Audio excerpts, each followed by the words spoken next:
திமுகவுடைய அந்த ஒரு மனநிலை இருக்கு இல்லையா? நம்ம ஸ்ட்ராங்கா இருக்கோம்.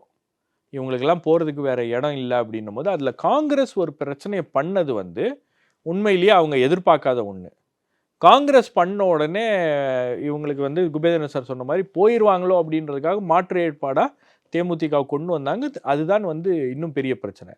நீங்க ஒரு கட்சிய உள்ள கொண்டு வரீங்க அப்படின்னா, மற்ற எல்லா கட்சிகளோடையும் நீங்க பேச்சுவார்த்தை நடத்துறீங்க. எல்லா கட்சிகளும் கேட்ட ஒரு கேள்வி திமுகட்ட என்ன தெரியுமா? தேமுதிகவுக்கு எத்தனை தொகுதிகளை கொடுக்கிறீர்கள் அப்படின்னு.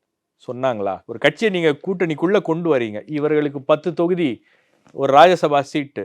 நாங்க முன்னாடியே அத பேசி தான் உள்ள கொண்டு வந்திருக்கோம் அப்படின்னு ஏன் அறிவிக்கல திமுக?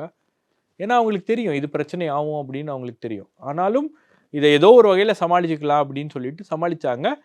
எல்லோருக்கும் மன வருத்தம். இப்ப திமுக கூட்டணியில இருக்கக்கூடிய தலைவர்களுக்கு மன வருத்தம். தலைவர்கள தாண்டி தொண்டர்களுக்கு மன வருத்தம்.